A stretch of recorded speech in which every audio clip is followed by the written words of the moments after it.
Hello दोस्तों, कैसे हैं आप लोग। मैं आपका अपना सिंक्रो सर और मेरा यूट्यूब चैनल सिंक्रो क्लासेस में आपका स्वागत है। और आज हम पढ़ेंगे बायोलॉजी और बायोलॉजी के अंतर्गत हम एक ऐसे टॉपिक को पढ़ेंगे जो कि हर प्रकार के किसी भी कंपटीशन में आप बैठेंगे, चाहे रेलवे हो, चाहे बैंकिंग हो, चाहे एसएससी हो, चाहे टेट हो, चाहे किसी भी टॉपिक पे आप कंपटीशन में बैठ रहे हैं, कहीं भी बैठ रहे हैं, इससे आपका एक नंबर का क्वेश्चन तो आना ही आना है। ये आपका एक क्वेश्चन एकदम तैयार हो जाएगा और इस क्वेश्चन को तैयार होने में मुश्किल से आपका 5 से 10 मिनट का टाइम जाएगा।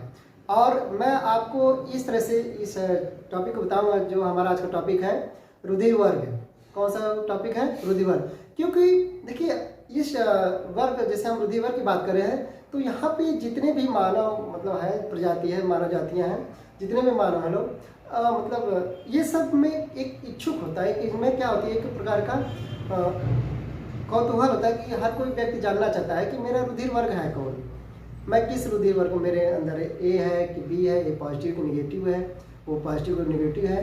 तो इसको हर कोई जानना चाहता है। तो मैं आपको तो इतना बता दूंगा कि रुधिर वर्ग क्या है, लेकिन साथ ही मैं आपको ये भी बता दूंगा कि आप किस तरह से रुधिर वर्ग निकाल सकते हैं। आपके पास अगर स्लाइड हो और माइक्रोस्कोप हो तो आप चुटकी बजाते 1 मिनट के अंदर आप अपना ब्लड ग्रुप देख सकते हैं। क्योंकि मैं एक अच्छे तरीके से बताऊंगा जिस तरह से एक मेडिकल के स्टूडेंट को बताया जाता है, उस हिसाब से मैं आपको बता दूंगा कि कैसे निकाला जाता है ब्लड ग्रुप। ठीक, तो देखते हैं हम लोग ब्लड ग्रुप क्या है। तो जैसे अगर हम जानते हैं कि रुधिर क्या है? रुधिर एक तरल पदार्थ है जिसका निर्माण तरल संयोजी ऊतकों से होता है। किससे होता है? तरल संयोजी ऊतकों से होता है।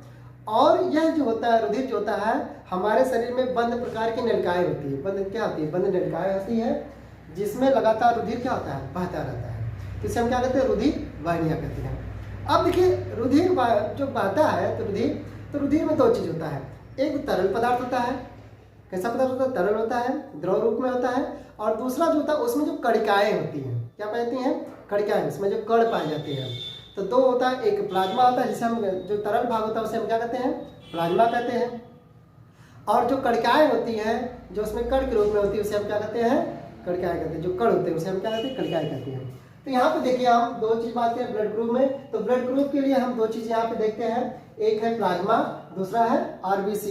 क्योंकि हम कण की बात करें तो यहाँ पे हम किसकी बात करेंगे? मुख्यतः आरबीसी की। तो अगर हम प्लाज्मा में देखें जो तरल भाग होता है इसमें एंटीबॉडी पाई जाती है, यानी प्रतिरक्षी पाए जाते हैं। क्या कहते हैं? प्रतिरक्षी पाए जाते हैं। और प्रतिरक्षी क्या होता है? ए और बी होता है। कौन कौन से प्रतिरक्षी होते हैं? ए व बी। स्मॉल ए और स्मॉल बी से हम इसे नोटेट करते हैं। दूसरी तरफ हम आरबीसी की बात करते हैं तो आरबीसी का जो संरचना होता है वो गोल होता है, यानी स्फेरिकल या राउंड होता है। राउंड होता है मतलब गोल या गोलाकार होता है। तो उसकी क्या होता है? उस पर क्या होता है? विशेष प्रकार की प्रोटीन होते हैं। उसकी सतह पर क्या होते हैं? प्रोटीन पाए जाते हैं। और उसी के आधार पे उस प्रोटीन का नाम है एंटीजन ए और एंटीजन बी। और इसे प्लाज्मा जो कोशिश जैसे हम एंटीबॉडी ए और एंटीबॉडी बी, यानी प्रतिरक्षी ए और प्रतिरक्षी बी। और यहाँ पे एंटीजन यानी प्रतिजन ए और प्रतिजन बी। अब देखिए जो रुधिर वर्ग का जो पता लगाया था जिन्होंने, जिसका नाम है कॉर्लैंड स्टीनर, एक वैज्ञानिक थे जिनका नाम है कॉर्लैंड स्टीनर। ठीक, इन्होंने क्या किया कि सन 1902 ईस्वी में, इस सन में 1902 ईस्वी में रुधिर वर्ग का पता लगाया। किसका पता लगाया? या रुधिर वर्ग की खोज देखा, रुधिर वर्ग को देखा। तो इन्होंने रुधिर वर्ग को क्या होता है? रुधिर वर्ग जो होता है वह किस पर निर्भर करता है? एंटीजन ए और एंटीजन बी, यानी प्रतिजन ए और प्रतिजन बी पर निर्भर करता है। किस पर निर्भर करता है? एंटीजन ए और एंटीजन बी। तो उन्होंने कहा कि एंटीजन के आधार पर रुधिर वर्ग यानी कि 4 प्रकार के होते हैं। कितने प्रकार होते हैं? 4, ए बी और ओ। ठीक, एंटीजन के आधार पर रुधिर वर्ग कितने प्रकार के होते हैं? रुधिर, ठीक, 4 प्रकार के होते हैं, ए बी और ओ। तो इन्होंने बताया कि जो सभी मानवों में या सभी मानवों का रुधिर एक समान नहीं होता है।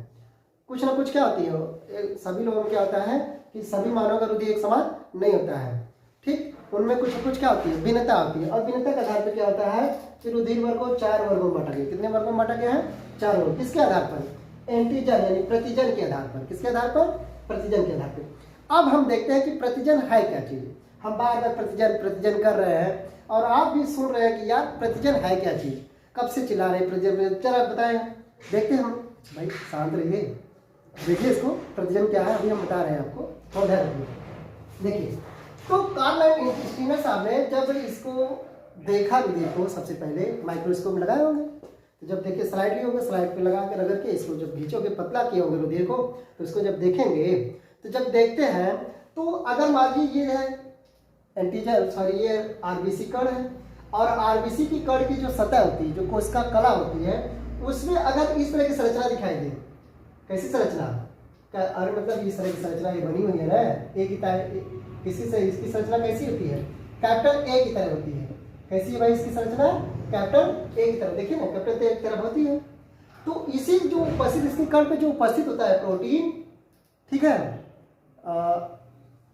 एग्लूटोनिन, इसे क्या कहते हैं, एग्लूटोजेन, एग्लूटोजेन ऐसे कुछ नाम है। तो ये जो उपस्थित था, अब इसकी संरचना कुछ इस तरह है, ट्राइएंगल हो यानी त्रिभुजाकार हो, इसकी सतह में कैसा हो, त्रिभुजाकार हो। तो ये ए जैसे, इसे हम क्या किया, एंटीजन ए नाम दिया गया। क्या नाम दिया गया? एंटीजन ए।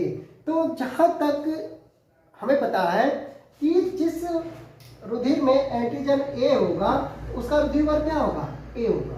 उसका रुधिर वर्ग क्या होगा? ए होगा। यानी एंटीजन ए है तो उसका रुधिर वर्ग क्या होगा? ए होगा। तो यानी कि इसमें एंटीजन ए है। अब देखिए, तो हमने कहा कि जो प्लाज्मा होते हैं, प्लाज्मा तरल अवस्था में होती है, और उसमें जो कणिकाएं होती है उसे हम आरबीसी कहते हैं, या कणिकाएं होती है। तो कणिकाएं क्या ऐसी है, ये कणिका की बात की, हम आरबीसी कण की बात की। तो आरबीसी कण पे कुछ इस तरह की संरचना हो गई, तो जिसे हम एंटीजन ए, और एंटीजन है तो उसे रुधिर वर्ग ए।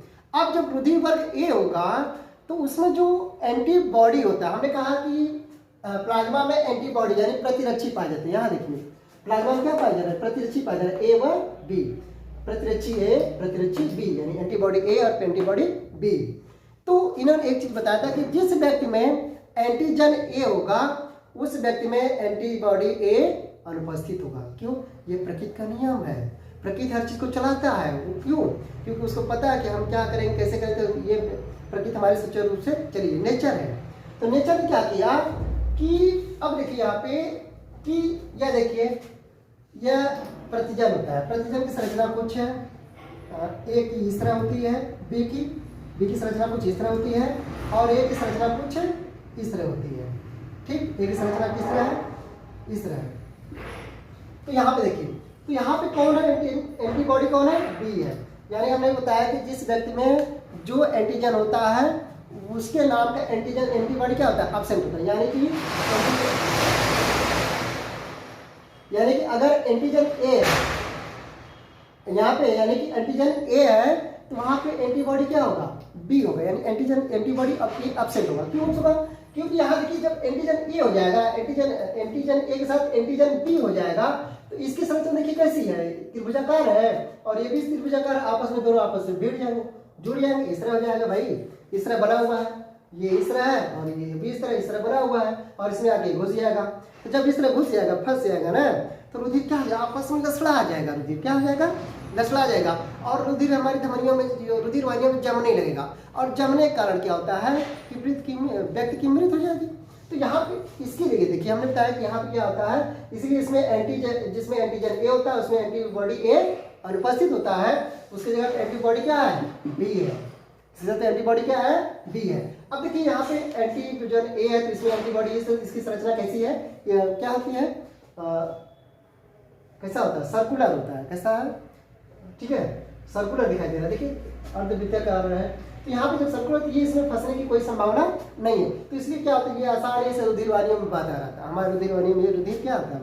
बहता रहता है, उड़ता रहता है। तो इसलिए एंटीजन के ए के साथ एंटीबॉडी बी होता है। तो इस कौन सा रुधिर वर्ग होगा? ए। इसी तरह हम रुधिर वर्ग बी की बात करते हैं। तो यहाँ पे देखिए रुधिर वर्ग बी है, जो हम उन्होंने स्लाइड में देखा, तो कुछ इस तरह की संरचना रखी है। क्या है? तो इन्होंने क्या किया कि ये संरचना कैसे दिखाई, इसमें सराउंडेड दिखाई दी, यानी गोलाकार दिखाई दी, अर्धगोलाकार दिखाई दी, तो वक्राकार है हम कह सकते हैं ना। तो यहाँ पे देखिए दिखाई दी, तो यहाँ पे जब देखिए इसे बी नाम दिया, क्या ये ऐसे बना है तो इसीलिए इसे बी कह दिया, यानी एंटीजन बी नाम दे दिया। जब एंटीजन बी होगा तो इसका ब्लड ग्रुप क्या होगा, अगर एंटीजन बी होगा तो इसका ब्लड ग्रुप क्या होगा, रुधिर वर्ग बी होगा। अब देखिए हमने कहा कि जो एंटीजन होता है उस नाम का एंटीबॉडी क्या होता है, उसमें एब्सेंट होता है। अब यहाँ पे एंटीबॉडी कौन होगा, ए होगा। क्यों, क्योंकि यहाँ पे देखिए इसका स्फेरिकल, ये जो है ट्रायंगल है, त्रिभुजाकार है और ये स्फेरिकल है, तो इसमें क्या है, ये इसमें फंसने की कोई संभावना, ये इस तरह बना हुआ है भाई, इस तरह बना हुआ है और इसमें ये फंसने की कोई संभावना नहीं है, आराम से चलेगा, तो इसमें फंसेगा नहीं, इस तरह से रुधिर क्या होता है, दौड़ता रहता है। इसी तरह अब हम बात करते हैं, जब इन्होंने देखा तीसरा स्लाइड देखा, तो जब तीसरे स्लाइड देखा इसमें एंटीजन ए और एंटीबॉडी सॉरी एंटीजन ए और एंटीजन बी दोनों उपस्थित थी, ठीक। लेकिन अब देखिए प्रकृति ने क्या किया कि इसमें क्या हुआ, अब प्रकृति ने क्या किया यहाँ पे, इसमें देखिए यहाँ पे एंटीबॉडी जो है वह अनुपस्थित है, न यहाँ पे एंटीबॉडी ए है न एंटीबॉडी बी है। क्यों कि अगर चाहे ए हो चाहे बी हो, इसमें से कोई एक तो क्या करेगा, आपस में आश्लेषण कर लेगा, उलझ जाएगा, आपस में क्या हो जाएगा, उलझ जाएगा, तो थक्का बन जाएगा, थक्का बन जाएगा भाई, हाँ बन जाएगा, समझ में आ गया, इसका मतलब आपको समझ में आ रहा है। तो यहाँ पे क्या हो जाएगा, थक्का बन जाएगा। तो यहाँ पे क्या, इसीलिए क्या होता है कि इसमें एंटीबॉडी ए और बी दोनों क्या होते हैं, अनुपस्थित होते हैं, ठीक। अब हम बात करते हैं, इसलिए हम इसे क्या कहते हैं, एंटीजन ए बी। जब एंटीजन ए और बी दोनों उपस्थित होगा तो इसे हम रुधिर वर्ग कौन सा मानते हैं, ए और बी रुधिर वर्ग मानते हैं। ओहो सॉरी दिखाई नहीं दे रहा है, इसे कौन सा रुधिर वर्ग कहेंगे, यानी एंटीजन ए और बी है तो इसमें रुधिर वर्ग कौन होगा, ए बी होगा, ठीक। अब हम बात करते हैं चौथी स्लाइड की बात करते हैं। जब उन्होंने चौथी स्लाइड को देखा, करके रगड़ के पतला किया जब रुधिर को, जब माइक्रोस्कोप से लगा के देखा ना, तो इसमें क्या हुआ, इसमें किसी प्रकार की संरचना, यार इसमें कोई संरचना ही नहीं है, क्या इसमें किसी प्रकार की संरचना है, न एंटीजन ए है न एंटीजन बी है।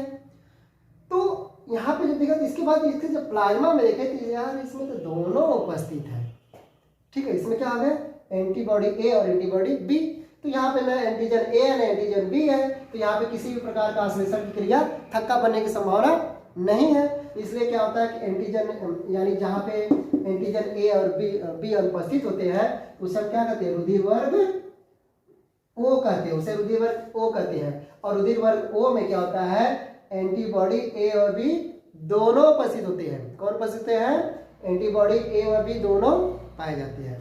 बात समझ में आ गई कि रुधिर वर्ग कैसे निकाले जाते हैं, ठीक। तो ये हो गई रुधिर वर्ग की प्रक्रिया, इस तरह से हम रुधिर वर्ग ले सकते हैं। अब समझ में आ गया हमको करना क्या है, अब रुधिर वर्ग निकालना एकदम हमारे लिए आसान हो गया ना, हो गया कि नहीं हुआ, नहीं हुआ, देखिए समझिए उसको। तो उसमें करना क्या है कि आपने क्या किया, एक स्लाइड लिया, स्लाइड पे लिया एक नीडल लिया और एक नीडल से क्या किया कि छुप दिया, जब छुपा उसमें धंसा है तो इसमें क्या ब्लड को रख दिया, गाड़ दिया। और जब स्लाइड में ब्लड आ गया तो उस पर क्या करेंगे कि एंटी सीरम होता है ए और बी, तो अगर एंटी सीरम अगर इस पर हम डालेंगे, कोई ए डालिए चाहे बी डालिए, जब डालेंगे तो इसको रगड़ेंगे, तो रगड़ के जब इस तरह करेंगे तो फिर माइक्रोस्कोप से देखेंगे ना, तो अगर संरचना आप इसमें से कोई भी देख सकते हैं, तो जो भी संरचना दिखाई देगी, जैसी संरचना दिखाई देगी हम उसी को अपना रुधिर वर्ग मान लेते हैं, ठीक। अगर ऐसी संरचना तो उसे रुधिर वर्ग ए हो जाएगा, और ऐसी संरचना होगी तो रुधिर वर्ग बी होगा, अगर ऐसी संरचना होगी तो रुधिर वर्ग ए बी होगा, और अगर ऐसी संरचना आ गई, स्फेरिकल आ गई, प्लेन आ गया तो रुधिर वर्ग ओ होगा। अब समझ में आ गया ना भाई, रुधिर वर्ग कैसे निकाला जाता है। हाँ बहुत अच्छे, देखिए ना ये बहुत समझना आसान है, कोई टिपिकल नहीं, थोड़ा सा अगर आप माइंड को कंसंट्रेट करेंगे तो समझ में आ जाएगा। अब देखिए, अब लोग कहते हैं कि भाई आपका ब्लड ग्रुप कौन है, तो लोग कहते हैं भाई हमारा ब्लड ग्रुप ए पॉजिटिव है, तुम्हारा कौन है जी, मेरा ए नेगेटिव है, तुम्हारा कौन है जी, हमारा ए बी पॉजिटिव है। तो ये अब कहाँ से आ गया भाई, A B positive A B negative, यानी पॉजिटिव और नेगेटिव का खेल कहाँ से आया।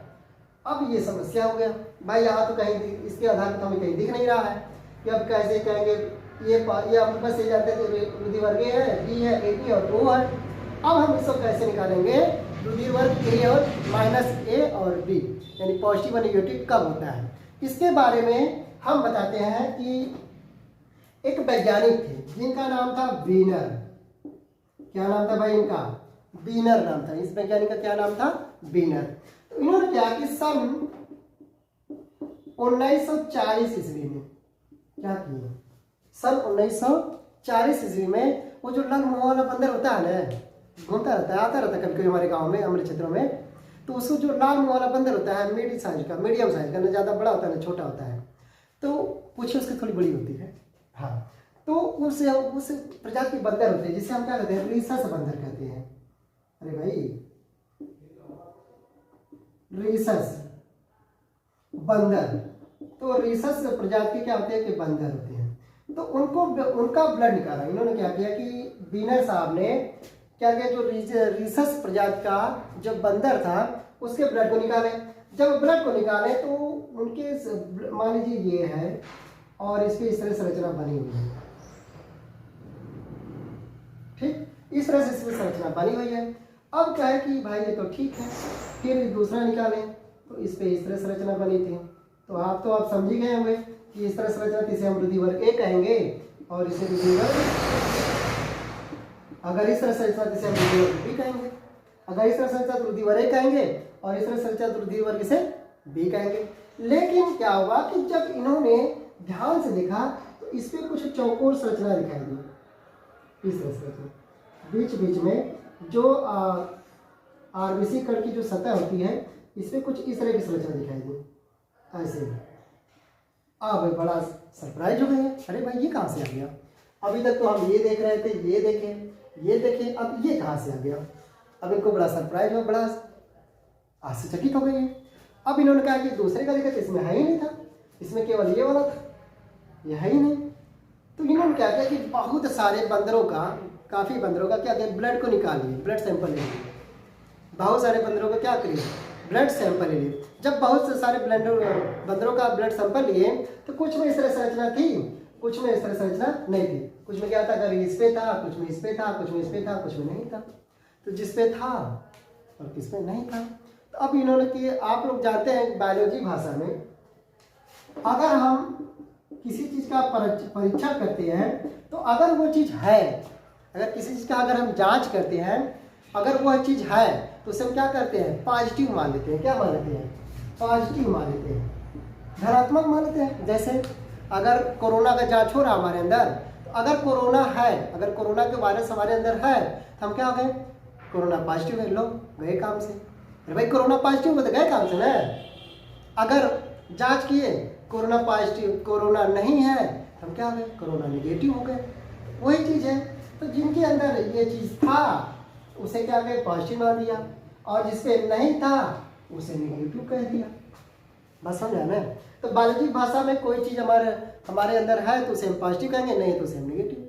मैथ की भाषा में क्या कहते हैं इसे? अगर मैथ में अगर हमारे किसी को, हमारे पास बहुत सारे धन है, किसी को दे रखा है हमारे पास, तो हम क्या? धनवान हो गए, यानी कि हम क्या? पॉजिटिव हो गया। अगर हमने किसी से उधार ले लिया, किसी से पैसे ले लिया तो क्या हो गया? नेगेटिव हो गए। नेगेटिव है ना, यानी कि हम ऋण है, ऋण में है। अगर हम एक बात करते हैं फिजिक्स में, अगर सीधी दिशा में कोई चीज जा रही है तो वो भाई पॉजिटिव है, अगर उल्टी दिशा में जा रही है तो वो नेगेटिव। यही होता है ना भाई फिजिक्स में। अगर कोई चीज है, कोई कार है सीधी रेखा में जा रही, सीधी दिशा में जा रही है तो पॉजिटिव है, और उल्टी दिशा में आ रही तो वो क्या भाई? एक बिंदु से उल्टी दिशा में जा रही तो वो क्या हो गया? नेगेटिव हो गया। केमिस्ट्री में हम बात करते हैं, केमिस्ट्री में अगर हमने किसी को इलेक्ट्रॉन दे दिया हम पॉजिटिव हो गए, और किसी का इलेक्ट्रॉन ले लिया तो हम क्या हो गए? नेगेटिव हो गए। बात समझ में आई ना? तो यहाँ का मतलब यही है कि जब इस पर हमने किसी की जांच की, वह उपस्थित है, तो इसका मतलब हम क्या है? पॉजिटिव है ना, वो चीज़ क्या है?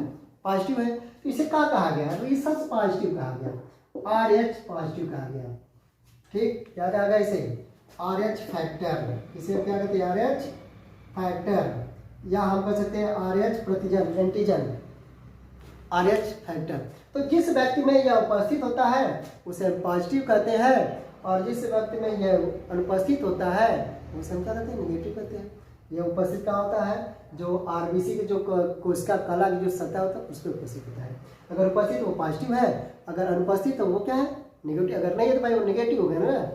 तो यहाँ पे इस तरह से हम RH फैक्टर हम याद करते हैं, यानी कि हम इस आधार पर हम देखते हैं कि किसका जो ब्लड ग्रुप पॉजिटिव है, किसका ब्लड ग्रुप निगेटिव है। बात समझ आई। अगर मान लीजिए कि अगर ये चीज ए है और ये की कला पर ये उपस्थित है, जैसे ये की कला पर ये उपस्थित है ना भाई, तो ये कुल तुम इसे क्या करेंगे, पॉजिटिव कहेंगे ना, ए पॉजिटिव कह देंगे इसे हम। अगर इस पे नहीं तो हम क्या कहेंगे, इसे बी नेगेटिव कहेंगे।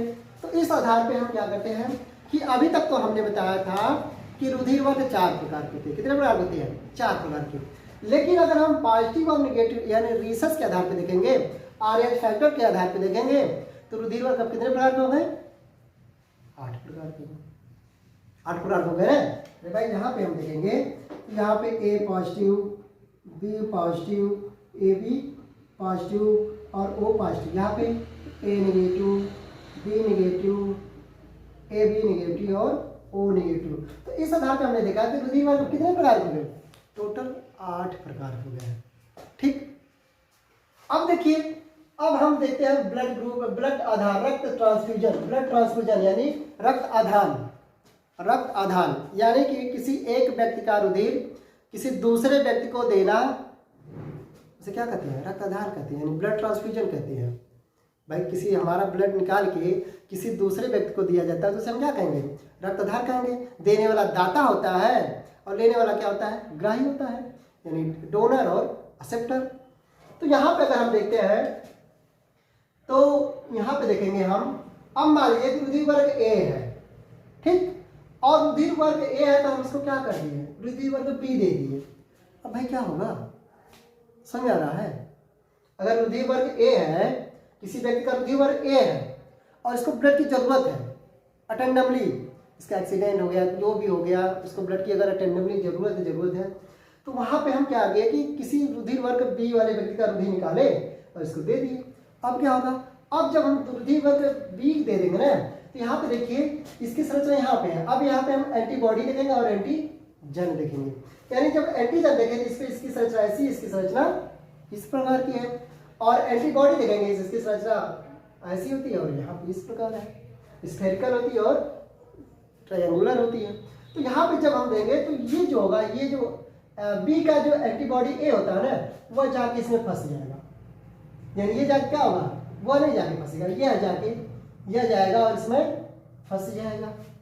और यह जो महाराज है ना, सॉरी, यह जो महाराज इसमें आके फंस जाएंगे। फंस गए भैया, जब फंस गए तो ब्लड क्या हो जाएगा, आपस में लथड़ा जाएगा, उलझ जाएगा, क्या हो जाएगा, उलझ जाएगा, आपस में उलझ जाएगा। जब उलझ जाएगा तो क्या, ब्लड का जमना प्रारंभ हो, ब्लड जम जाएगा और व्यक्ति क्या हो जाएगी, मृत हो जाएगा। बात समझ में आ रही है आपको। तो इसके आधार पर क्या होता है कि इसीलिए हम अगर किसी का ब्लड ग्रुप सेम है, ए है, तो उसको हम सेम ब्लड ग्रुप देना चाहिए। अगर किसी का ब्लड ग्रुप ए है उसको ए देंगे, बी है तो बी देंगे, ए बी है तो ए बी देंगे, और ओ है तो ओ। लेकिन यहाँ पे हम कुछ और चीज देखते हैं, जैसे अगर हम ब्लड ग्रुप ए बी है, एंटीजन ए बी है, तो इसको हम क्या कहते हैं, सर्वग्राही मानते हैं। क्या मानते हैं, सर्वग्राही मानते हैं। क्यों, क्योंकि इसके पास कोई एंटीजन नहीं है, न ए है न बी है, तो ये भाई इससे भी ले सकता है, इससे भी ले सकता है और इससे भी ले सकता है। क्यों, क्योंकि ये क्या होगा कि आपस में श्लेषण नहीं करेंगे, इसके पास एंटीजन है नहीं तो कहाँ करेगा उसके साथ, इसके साथ जुड़ जाएगा, बस चलता रहेगा। लेकिन दूसरे के साथ श्लेषण इसके साथ नहीं है तो ये करेगा ही नहीं। ठीक, ये भी दे सकते हैं, वो भी दे सकते हैं, क्योंकि इसके इसका है नहीं तो उसके साथ फंसेगा नहीं। ये फ्री प्लाज्मा, प्लाज्मा क्या है, फ्री है। तो यहाँ पे ऐसे हम क्या कहते हैं, सर्वग्राही कहते हैं, और इसे हम ओ क्या कहते हैं, सर्वदाता कहते हैं। क्या कहते हैं, डोनर कहते हैं, यूनिवर्सल डोनर, सर्वदाता, ओ को हम क्या कहते हैं, सर्वदाता कहते हैं। जैसे अब सर्वदाता हम किसे कहेंगे, जो ओ निगेटिव होता है। अगर किसी का ब्लड ग्रुप ओ निगेटिव है तो वह किसी को भी दे सकता है, ए को भी दे सकता है, बी को भी दे सकता है, पॉजिटिव निगेटिव, मतलब ये 8 ग्रुप को दे सकता है। लेकिन अगर पॉजिटिव है तो ये इनको नहीं दे सकता है, निगेटिव को नहीं, पॉजिटिव वाला निगेटिव को नहीं दे सकता है, क्योंकि पॉजिटिव वाला केवल पॉजिटिव है। क्यों नहीं दे सकता है, अब हम देखते हैं। एक रोग होता है जिसे हम क्या कहते हैं, इरिथ्रोब्लास्टोसिस्ट फिटेलिस, उस रोग का क्या नाम है, इरेथ्रोब्लास्टोसिस, ब्लास्टोसिस, इस रोग का नाम है इरेथ्रोब्लास्टोसिस फिटेलिस। ठीक, अगर किसी व्यक्ति का में यह रोग है इरेथ्रोसिस, यह होता है, अब होता कैसे है इसे हम क्या कहें, अगर नहीं दे सकते, क्यों नहीं दे सकते हैं इरेथ्रोब्लास्टोसिस फिटेलिस का कारण, क्यों कि मान लीजिए कि यह मेल है, मेल का क्या है पॉजिटिव है, यानी इस पर RH फैक्टर उपस्थित है, इसमें क्या हो जाएगा पॉजिटिव हो जाएगा, और फीमेल है, फीमेल क्या है नेगेटिव है, और इसकी शादी इसकी हो गई, इन दोनों का मैरिज हो गया, मैरिज हो गया, किससे हो गया ए पॉजिटिव वाले पॉजिटिव का नेगेटिव साथ। जब शादी होती है ना, तो जब इनकी पहले संतान जो होती है, जब इनके द्वारा जो संतान उत्पन्न होती है तो इनका ब्लड इनमें जाता है, तो इनके साथ क्या होता है कि बी पॉजिटिव भी आता है, यानी कि नेगेटिव साथ क्या होता है पॉजिटिव। अब जैसे ही अगर हम देखें कि नेगेटिव अगर है किसी का ब्लड ग्रुप, तो इसको अगर हम पॉजिटिव देते हैं तो इसके कोशिका के चारों तरफ क्या करेगा, एक प्रकार का प्रतिरक्षी बना देता है, क्या बनाएगा प्रतिरक्षी, एंटीडोज बना देता है, क्या बनाता है एंटीडोज बनाता है। जैसे मतलब एक तो पहली संतान तो क्या होगा कि जब पहली संतान होगी इनके द्वारा वह नॉर्मल होगी, पहली संतान क्या होगी, पहली संतान इनकी क्या होगी समान होगी, कैसी होगी समान होगी।